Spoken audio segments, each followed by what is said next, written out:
Hi friends, எல்லாருக்கும் வணக்கம். ஒரு டாப்பிக்காக ஒருமைப்பன்மையில் என்னெல்லாம் வருமோ அதை ஷார்ட்டாக பார்த்துட்டோம் அப்படின்னா எத்தனை இருக்கோ அதோட நம்ம முடிஞ்சிச்சுன்னா ஒருமைப்பன்மை டாபிக் நம்ம முடிஞ்சிடும். இப்போ இது எல்லாத்தையும் ஓவராலாக நீங்கள் புரிஞ்சுக்கணும் அப்படின்னா எழுவாய் நம்ம அடிக்கடி பேசுகிறோம்ல, அந்த விஷயத்தை பற்றி உங்களுக்கு 100% புரிதல் இருந்தால் மட்டும்தான் இந்த ஒருமைப்பன்மை டாப்பிக்கை ஸ்கூல் புக்கில் இருந்து கேட்டாலும் சரி, ஸ்கூல் புக் அவுட் சைடில் கேட்டாலும் சரி, நீங்கள் தெளிவாக என்ன பண்ண முடியும்னா எழுத முடியும். ஓகேவா? இப்போ என்ன பண்ண போகிறோம் அப்படின்னா எழுவாயை பற்றி ஏற்கனவே போன கிளாஸஸில் நம்ம பார்த்தாச்சு. இருந்தாலும் இன்னும் ஒரு டைம் அதை பார்த்துட்டு எக்ஸ்ட்ராவாக எழுவாய் பற்றி ஒரு சில விஷயம் மட்டும் நம்ம தெரிஞ்சுக்கிட்டோன்னா ஒருமைப்பன்மை டாப்பிக்கில் நீங்கள் எந்தவித பிரச்சனையும் இல்லாமல் எக்ஸசைஸ் நீங்கள் ஸ்கூல் புக்கில் பார்க்கல, எதுவுமே நீங்கள் பார்க்கலனா கூட ஈஸியாக ஆன்சர் பண்ண முடியும். அது மட்டும் இப்போ நான் பார்ப்போம். ஓகேவா? இப்போ எழுவாய் சம்மந்தமாக என்னெல்லாம் தேவைப்படுதோ எக்ஸ்ட்ராவாக நாலேஜ் அதையும் நம்ம என்ன பண்ணிடலாம்னா இந்த கிளாஸஸ்லேயே பார்த்துருவோம். இதுக்கப்புறம் யாரோ ஒருத்தவங்க வந்து ஒரு வாக்கியத்தை கொடுத்துட்டு இதில் எழுவாயெல்லாம் எங்கே இருக்குன்னு கண்டுபிடின்னு சொன்னாங்கன்னா நீங்கள் ஈஸியாக என்ன பண்ணணும்னா கண்டுபிடிக்கணும். ஓகேவா? இப்போது பேசிக்காக 2 சென்டென்ஸ் வந்து நம்ம எழுதிப்போம். இப்போ இந்த 2 சென்டென்ஸை வச்சு எழுவாயை பற்றி நம்ம 100% என்ன புரிதல் வருதுன்றதை நம்ம செக் பண்ணிக்கலாம். ஓகே, இப்போ எழுவாய் அப்படின்னாலே பொதுவாக நமக்கு தெரிஞ்சது என்ன அப்படின்னா ஒரு வாக்கியத்தில் ஆரம்பத்திலே வரும் அப்படின்னு ஒன்றும் பெயர் சொல்லா இருக்கும் அப்படின்ற புரிதலும் ஏற்கனவே இருக்குது. இப்போது எழுவாயை நான் 100% புரிஞ்சிக்கணும் அப்படின்னா எனக்கு தேவைப்படக்கூடிய இன்னொன்று என்னுடைய அந்த சென்டென்ஸில் இருக்கக்கூடிய வேர்ப், அதாவது பயனிலை. பயனிலையை பொறுத்து தான் என்னுடைய எழுவாய் என்னால் என்ன பண்ண முடியும்னா 100% புரிஞ்சிக்க முடியும். அதை எப்படி பாருங்கள். இப்போது பயனிலைன்னு இருக்கா, நமக்கு ஏற்கனவே பயனிலை பற்றி தெரிஞ்ச விஷயம் என்ன அப்படின்னா எல்லா ஸ்டூடெண்ட்டுக்கும் இது கண்டிப்பாக தெரியும். என்னென்னா பயனிலை பொறுத்த வரைக்கும் எப்படி இருக்குன்னா ஒரு வினை சொல்லாக இருக்கும். கரெக்டாக? பயனிலை எப்பயுமே ஒரு வினையாக தான் இருக்கும், அதாவது ஒரு செயலாக தான் இருக்கும். ஏதோ ஒரு விஷயத்த நம்ம செய்ய போகிறோம், அதுதான் என்னது செயல். அப்போ பயனிலைனாலே பொதுவாக நமக்கு தெரிஞ்சது அது ஒரு செயலாக இருக்கலாம் இல்லை வினையாக இருக்கலாம். இது ஏற்கனவே தெரிஞ்ச நாலேஜ். இப்போ என்ன பண்ண போகிறோன்னா இது மட்டும் பயனிலை கிடையாது, பயனிலையில் இன்னொரு விஷயமும் சேர்ந்துருக்கு அப்படின்றத நம்ம சொல்கிறோம். இது இப்போ சில பேருக்கு ஏற்கனவே தெரிஞ்சதாக இருக்கலாம், இப்போ புதுசாக தெரிஞ்சுக்கிறவங்களும் இருக்கலாம். இப்போ இந்த ஒரு விஷயத்த நான் தெளிவாக சொல்லிட்டேன் அப்படின்னா என்னால் உங்களுக்கு புரிய வைக்க முடிஞ்சிச்சுன்னா இந்த டாபிக் உங்களுக்கு இதோட முடிஞ்சிடும். ஓகேவா? இப்போ என்னன்னா ஏற்கனவே எனக்கு பயனிலைனா வினை அப்படின்ற புரிதல் இருக்குது. அப்போ வினை மட்டும் இல்லாமல் ஒரு பயனிலையோட தொடர்பாக இருக்கக்கூடிய இன்னொரு வார்த்தை என்ன அப்படின்னா அது நிலை. இப்போ பயனிலைக்கு பொதுவாக வினை மட்டும் இல்லாமல் நிலை அப்படின்னு இன்னொரு வார்த்தையை இப்போ நம்ம எழுதியிருக்கோம். இப்போ இது என்ன அப்படின்னு சொல்லிட்டு புதுசாக யாராவது பார்க்குறாங்க, இந்த கான்செப்ட் தெரியாதவங்களுக்கு புரியாது. அதனால் என்ன பண்ணுறோன்னா இந்த நிலை அப்படின்ற வார்த்தையை புரிஞ்சுக்கிறதுக்காக புதுசாக ஒரு சென்டென்ஸ் வந்து நம்ம என்ன பண்ணிக்கலாம்னா எழுதிக்கலாம். அதை வச்சு இதை எக்ஸ்பிளைன் பண்ணால் கொஞ்சம் புரியுதான்னு சொல்லிட்டு செக் பண்ணுவோம். என்ன அப்படின்னா 2 சென்டென்ஸ் வச்சுக்கோங்களேன். 2 சென்டென்ஸ் என்ன அப்படின்னா அவள் எப்படி இருக்காங்க அப்படின்னா அழகாக இருக்கிறாள் அப்படின்னு ஒரு சென்டென்ஸ். ஓகேவா? அவள் அழகாக இருக்கிறாள் அப்படின்னு ஒரு சென்டென்ஸ் இருக்கு. அடுத்த சென்டென்ஸ் பார்த்தீங்கன்னா அவன் தினமும் பள்ளிக்கு செல்கிறான் அப்படின்னு ஒரு சென்டென்ஸ். ஓகேவா? அவன் தினமும் பள்ளிக்கு செல்கிறான். இப்போ நான் 2 சென்டென்ஸ் எழுதியாச்சு. ஒன்று அவள் அழகாக இருக்கிறாள், இன்னொரு சென்டென்ஸு அவன் தினமும் பள்ளிக்கு செல்கிறான். இப்போ இந்த 2 சென்டென்ஸில் என்ன இருக்குது அப்படின்னா இந்த இடத்துல செல்கிறான் அப்படின்னு சொல்லிட்டு ஒரு வேர்ப் இருக்கா, அதாவது ஒரு பயனிலை இருக்கா. பயனிலைனா என்ன? ஒரு வினையை செய்யக்கூடியது, அதான் பயனிலை. இப்போ இந்த இடத்துல செல்கிறான் அப்படின்னு சொல்லிட்டு ஒரு பயனிலை இருக்குது, அதாவது ஒரு வினை இந்த இடத்துல இருக்குது. கரெக்டாக? அப்போ பயனிலைனா நமக்கு பொதுவாக தெரிஞ்சது ஒரு வினை. அது இந்த செகண்ட் சென்டென்ஸில் நம்மளால் என்ன பண்ண முடியுதுன்னா ஈஸியாக எடுக்க முடியுது. போகிறாங்க செல்கிறாங்க அப்படின்ற ஒரு வினை இந்த இடத்துல இருக்குன்றதுனால இதுதான் பயனிலை அப்படின்னு ஈஸியாக எடுத்துட்டோமா. அப்படியே இந்த சென்டென்ஸ் பார்த்தீங்கன்னா அவள் அழகாக இருக்கிறாள் நான் இப்போ எழுதிட்டேன்னா இந்த இடத்துல பயனிலை கண்டிப்பாக இருக்கும், இல்லாமல் இருக்காது. கரெக்டா? ஆனால் அந்த பயனிலை என்னவா இல்லை அப்படின்னா ஒரு வினையாக இல்லை, ஒரு ஆக்ஷனாக கிடையாது. எந்த ஒரு செயலுமே இந்த சென்டென்ஸில் யாருமே செய்யலை. இது கரெக்டா? இந்த விஷயம் புரிஞ்சிடுச்சு அப்படின்னா பயனிலையோட இன்னொரு விஷயம் புரிஞ்சிடும். இந்த இடத்துல இருக்கிறாள் அப்படின்னு ஒரு வார்த்தை இருக்குல்ல, இதுதான் பயனிலை. நல்லா பார்த்தீங்க அப்படின்னா இருக்கிறாள் அப்படின்றதான் பயனிலை. அப்போ இதுலேருந்து என்ன தெரியுதுன்னா நம்ம புரிஞ்சு வச்சது பயனிலை அப்படின்னா ஏதோ ஒரு வினை இருக்கும் அப்படின்னு புரிஞ்சு வச்சுருந்தோம். அது மட்டும் இல்லாமல் அதே பயனிலையில் இன்னொரு வார்த்தையும் இருக்குது, அதாவது நிலை. இப்போ இந்த நிலைன்ற வார்த்தையில் என்ன சொல்ல வரோம் அப்படின்னா அந்த சப்ஜெக்ட் இருக்குல்ல, அந்த சென்டென்ஸுக்குன்னு ஒரு எழுவாய் இருப்பாங்கல்ல, அந்த எழுவாய் இருக்கக்கூடிய நிலையை சொல்கிறது தான் இந்த பயனிலை. இப்போ இந்த அவள் அப்படின்ற அந்த எழுவாய் என்னவா இருக்கிறாங்க அப்படின்னா அழகாக இருக்கிறாங்க. அப்போ இவங்க இருக்கக்கூடிய நிலையை சொல்றது தான் இந்த பயனிலை. அப்ப பயனிலைக்கு இன்னொரு டெஃபினேஷன் சொல்ற அந்த நிலையை பத்தி புரிஞ்சுக்கிறதுக்கு இந்த சென்டென்ஸ் வந்து நமக்கு ஹெல்ப் பண்ணுது. இப்ப இதை நான் புரிஞ்சுக்கிறதுனால எனக்கு என்ன பெனிஃபிட் இருக்கு? பயனிலையில நிலை அப்படின்னு இன்னொரு வார்த்தை இருக்குன்றத புரியறதுனால எழுவாய் எப்படி எனக்கு புரியும் அப்படின்னா, அதுக்கு தான் சின்ன ஒரு விஷயம் இருக்கு. அதையும் தெரிஞ்சுக்கிட்டீங்கன்னா அதுவும் முடிஞ்சிடும். அதை மட்டும் பாருங்க. இப்போ பயனிலையில ஒரு டெஃபினேஷன் இல்லை, ரெண்டுன்னு பார்த்தாச்சா? என்னது அது? பயனிலையில யூஸ்வலாக தெரிஞ்ச வினை அப்படின்னு ஒன்று, இப்போ புதுசாக நம்ம பார்த்த நிலை அப்படின்னு ஒன்று. அதுக்கான எக்ஸாம்பிளும் பார்த்தோம். அந்த எழுவாய் இருக்கக்கூடிய நிலையை சொல்லக்கூடியது தான் இந்த பயனிலை.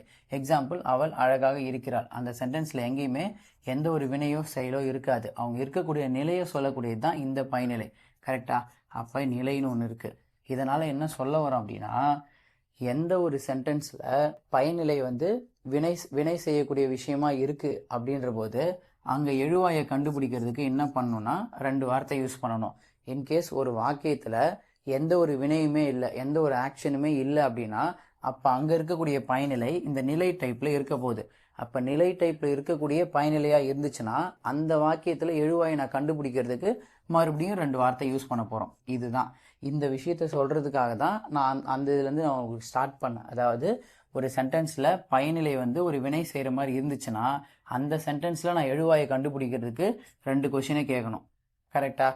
இன்கேஸ் அதில் இருக்கக்கூடிய பயனிலை எந்த ஒரு வினையும் செய்யாமல் ஏதோ ஒரு நிலையை குறிக்கிற மாதிரி இருந்துச்சுன்னா அந்த வாக்கியத்துடைய எழுவாயை கண்டுபிடிக்கிறதுக்கு நான் வேற ஒரு 2 வார்த்தை யூஸ் பண்ணணும். இந்த 4 தான் சொல்கிறதுக்காக தான் நம்ம இவ்வளோ கதை பேசணும். இப்போது இன்கேஸ் இந்த பயனிலை வினையாக இருக்குன்ற பட்சத்தில் அந்த வினையை யார் செஞ்சாங்க அல்லது எது அந்த வினையோடு தொடர்புடையது, இந்த விஷயத்துக்கு எது ஆன்சராக இருக்கோ அதுதான் நமக்கு எழுவாய். இதுதான் முக்கியமான புரிதல். இது தெரிஞ்சிருச்சு அப்படின்னா ஒருமைப்பன்மை ஈஸி.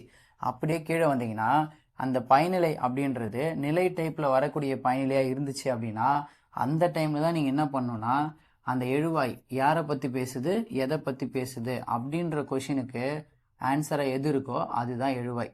இப்போ இந்த சொன்ன விஷயம் புரியல அப்படின்னா வேகமாக இன்னும் ஒரே ஒரு டைம் சொல்கிறேன். நீங்கள் நிறுத்தி அதை பார்த்துட்டீங்க அப்படின்னா இது புரிஞ்சிடும். இது புரிஞ்சதோடு இல்லாமல் நீங்கள் உங்க கூட இருக்க ஃப்ரெண்ட்ஸுக்கும் சொல்லும்போது இது இன்னும் கொஞ்சம் புரியும். அதாவது பயனிலை அப்படின்னு இருக்குது. பயனிலையில் 2 டைப் இருக்கும். ஒன்று வினை டைப்பு, இன்னொன்று நிலை டைப்பு. வினை டைப்புன்னு சொல்லும்பொழுது ஏதோ ஒரு ஆக்ஷன், அதாவது ஏதோ ஒரு செயல் அங்கே செய்யப்பட்டிருக்கும். அந்த செயலில் வரக்கூடிய அந்த பயனிலையாக இருந்துச்சு அப்படின்னா அந்த வாக்கியத்தில் நீங்கள் எழுவாயை கண்டுபிடிக்கிறதுக்கு 2 வார்த்தை யூஸ் பண்ண போகிறீங்க.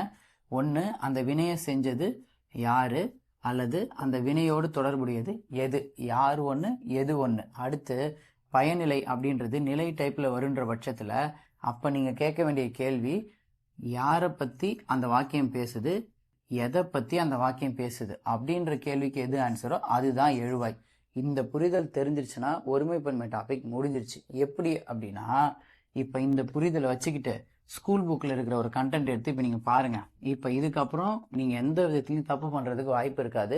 இப்போ நம்ம சொல்கிறது எங்கே இருக்கும் அப்படின்னா 12th சிறப்பு தமிழில் 3வது யூனிட் இருக்கும். 3rd யூனிட் அரங்கவியல்னு நினைக்கிறேன். அந்த யூனிட்டில் நுழையும் முன் அப்படின்னு ஒரு பாக்ஸ் இருக்கும் 12th சிறப்பு தமிழில். அதில் என்ன பண்ணுங்கன்னா இந்த சென்டென்ஸ் வந்து அதில் இருக்கும். இப்போ நான் அந்த சென்டென்ஸ் வந்து நான் உங்களுக்கு எழுதுகிறேன்.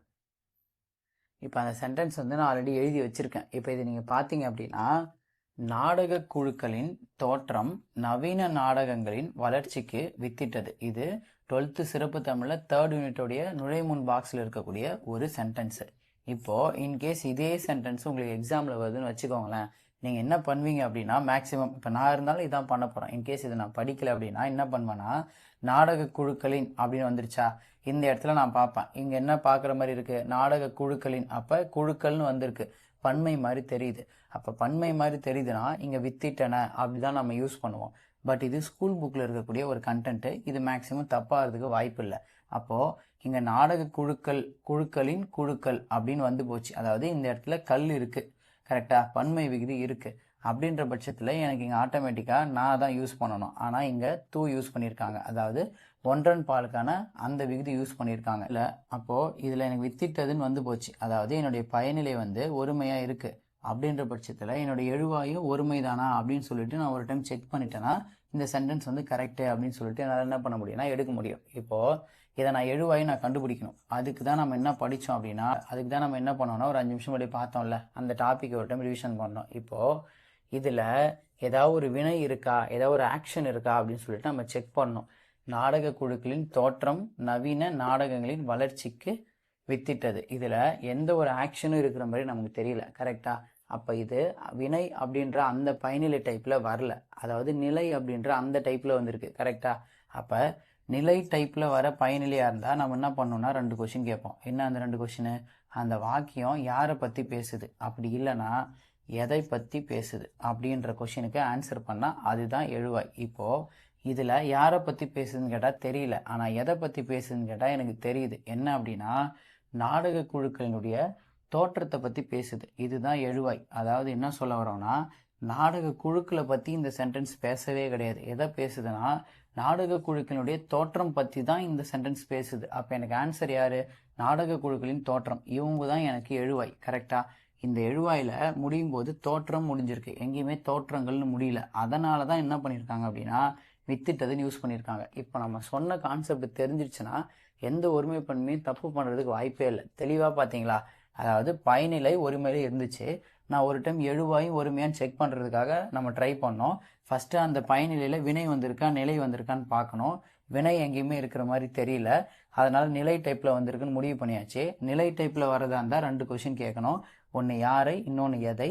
இதில் எதை பற்றி பேசுது அப்படின்ற வாக்கியம் என்னால் எடுக்க முடியுது. நாடக குழுக்களுடைய தோற்றத்தை பற்றி பேசுதே தவிர நாடக குழுக்களை பற்றி இது பேசலை. அப்போது இங்கே எனக்கு ஒருமை இருந்ததுனால ஆன்சர் ஒருமை. இந்த புரிதல் இருந்துச்சுன்னா எந்த பிரச்சனையும் கிடையாது. அப்போ இன்னும் 2-3 சென்டென்ஸ் பார்த்துட்டு அதுக்கப்புறமா நம்ம டாபிக் வைஸ் போயிடலாம். ஓகேவா? இப்போது இங்கே நம்ம 3 சென்டென்ஸ் எழுதியிருக்கோம். நல்லா பாருங்கள். ஃபஸ்ட்டு சென்டென்ஸ் என்ன அப்படின்னா தந்தை தன் மகனையும் மகளையும் அழைத்தார் அப்படின்ற ஒரு சென்டென்ஸ். இப்போது இதில் ஒருமைப்பன்மை பிரச்சனை இருக்கா அப்படின்னு சொல்லிட்டு நம்ம என்ன பண்ண போகிறோம்னா செக் பண்ண போகிறோம். அப்போது ஃபஸ்ட்டு எடுத்தது நான் என்ன பண்ணணும், என் சென்டென்ஸில் யார் எழுவாய் அப்படின்னு நான் கண்டுபிடிக்கணும். ஓகேவா? அதுக்கு என்ன பண்ண போகிறோம், எழுவாய் யாருன்னு கண்டுபிடிக்க என்ன பண்ணணும், அதே ரூல்ஸ் தான். பயனிலையை ஃபஸ்ட்டு பார்க்கணும். பயனிலையின் சார்பாக வினை இருக்கா நிலை இருக்கான்னு பார்க்குறோம். அதுக்கேற்ற மாதிரி அந்த கொஷினை கேட்குறோம். வினை இருந்துச்சு அப்படின்னா அந்த வினையை செஞ்சது யார், அப்படி இல்லைன்னா எது அந்த வினையோட தொடர்புடையது, யார் அல்லது எது. இந்த கேள்விக்கு பதில் சொல்கிறது எழுவாய்.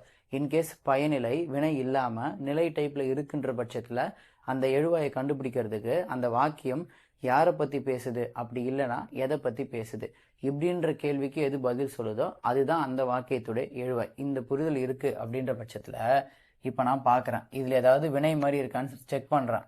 இருக்குது. என்ன இருக்குது? அழைத்தார். அதாவது அழைத்தல் அப்படின்னு சொல்லக்கூடிய ஒரு வினை இந்த வாக்கியத்தில் இருக்குது. ஓகே, அப்போ வாக்கியத்தில் வினை இருக்குன்னா அந்த வினையை செஞ்சது யாருன்ற கேள்விக்கு ஆன்சர் கிடைக்குதான்னு செக் பண்ணுறோம். இந்த அழைத்தல்ன்ற வினையை செஞ்சது யார் அப்படின்னா இந்த தந்தை. ஆன்சர் கிடைச்சிடுச்சு. இப்போ தந்தை அப்படின்றது ஒருமை தான், இங்கே ஒரு தந்தை தான் இருக்கிறாரு. அப்போது இங்கே தந்தை ஒருமைன்னு இருக்கிறதுனால இங்கே அழைத்தார் அப்படின்ற ஒருமை யூஸ் பண்ணியிருக்காங்க. இந்த ஒருமை அப்படின்றது நம்ம இந்த மரியாதைக்கிறத என்ன பண்ண போகிறோம், இங்கே இரு யூஸ் பண்ணுறோம். எனக்கு என்ன தெரிஞ்சிச்சு, இவங்க ஒருமைன்னு தெரிஞ்சிச்சு. அழைத்தார் இதுவும் ஒருமை தான். முடிஞ்சிருச்சுங்களா? அப்போ ஆன்சரு கரெக்டு. அடுத்து என்ன பண்ண போகிறோம் அப்படின்னா தமிழ்நாடு அணி போட்டியில் வென்றது அப்படின்னு ஒரு சென்டென்ஸ் இருக்கா. இப்போ இந்த இடத்துல வென்றது அப்படின்னு சொல்லிட்டு ஒரு பயனிலை இருக்குது. இந்த பயனிலை எப்படி இருக்குது அப்படின்னா ஒருமையில் இருக்குது. ஓகே தானே? இப்போ என்ன பண்ணுறாங்கன்னா இந்த இடத்துல ஏதாச்சும் வினை இருக்கான்னு பார்க்குறோம். அதாவது தமிழ்நாடு அணி போட்டியில் வென்றது இப்படின்னு ஒரு ஸ்டேட்மெண்ட் இருக்கா. இதில் எதுவுமே வினை மாதிரி எதுவும் தெரியல. அப்போ இது மேபி என்னவா இருக்கலாம்னா நிலை டைப்பில் இருக்கலாம். கரெக்டாக? இதில் எந்த ஒரு ஆக்ஷனும் கிடையாது. அடுத்து என்ன பண்ண போகிறோம், எந்த ஒரு ஆக்ஷனும் இல்லைன்ற பட்சத்தில் நிலை டைப்பில் வந்துருச்சா. அப்போ அந்த சென்டென்ஸ் யாரை பற்றி பேசுது, அப்படி இல்லைனா எதை பற்றி பேசுதுன்னு பார்க்கும்போது இது தமிழ்நாடு அணியை பற்றி பேசுது. அப்போது தமிழ்நாடு அணி அப்படின்றது தான் என்னுடைய ஒருமை. அப்போ இங்கே அணிகள் கிடையாது, அணி தான். அதனால் என்ன யூஸ் பண்ணிட்டேன், இங்கே வென்றது அப்படின்னு யூஸ் பண்ணிட்டேன். இதுவும் புரிஞ்சிருச்சுங்களா? இப்போ தேர்ட் சென்டென்ஸ் பார்த்தீங்கன்னா இன்னும் உங்களுக்கு நல்லாவே புரியும். நல்லா பாருங்கள். கிராம வளர்ச்சிக்கு ஆண்களும் பெண்களும் பாடுபட்டனர். இப்போ எழுவாயை கண்டுபிடிக்கணுமா? எழுவாயை கண்டுபிடிக்க சேம் ப்ரொசீஜர் ஃபாலோ பண்ணிக்கோங்க. இதில் பாடுபட்டனர் அப்படின்றது அதாவது ஒரு வினை, அதாவது பாடுபடுதல். கரெக்டாக? பாடுபடுதல் அப்படின்ற ஒரு வினை வந்துருச்சு. அப்போ இந்த வினையை செஞ்சது யாருன்னு பார்க்கும்பொழுது 2 பேர் செஞ்சுருக்காங்கப்பா. ஒன்று ஆண்களும் இன்னொன்று பெண்களும். அதாவது ஆண்களில் நிறைய பேர் செஞ்சுருக்காங்க, பெண்கள்லையும் நிறைய பேர் செஞ்சுருக்காங்க. இதுலேருந்து என்ன தெரியுதுன்னா இங்கே பலர்பால் வந்திருக்கு. பலர்பால்னா என்ன, அரு ஆறு பாமார் அப்படின்னு யூஸ் பண்ணுவோமா. பாடுபட்டனர் கரெக்டு. இங்கே பலர்பாலுக்கான அந்த விகுதி பயன்படுத்தியிருக்காங்க. ரீசன் என்ன அப்படின்னா பாடுபடுதல் அப்படின்ற வினையை செஞ்சது இந்த ஆண்களும் பெண்களும் தான். அப்போ இதுலேருந்து என்ன தெரியுதுன்னா இவங்க தான் என்னது இதில் எழுவாய். கரெக்டாக இதில் கிராம வளர்ச்சி அப்படின்றது எழுவாய் கிடையாது. இந்த புரிதலுக்காக தான் நம்ம இதுக்கு முன்னாடி பார்த்த எல்லாத்தையுமே செக் பண்ணோம். அதை எடுத்துகிட்டு வந்து இங்கே பயன்படுத்தும் போது நமக்கு கரெக்டாக வர மாதிரி இருக்குது. நீங்களும் எந்த ஒருமைப்பன்மை புதுசாக புக்கில் இல்லாமல் பார்த்தாலும் இந்த ப்ரொசீஜரை ஃபாலோ பண்ணுங்கள், எல்லாமே நமக்கு முடிஞ்சிடும். ஓகேவா? இதை நம்ம ஏன் பண்ணோன்னா எழுவாய் தான் முக்கியன்றதுனால இவ்வளோ பண்ணோம். இதுக்கப்புறம் நம்ம பார்க்குறது உங்களுக்கு மேபி என்ன இருக்குன்னா ஈஸியாக இருக்கலாம். சரியா?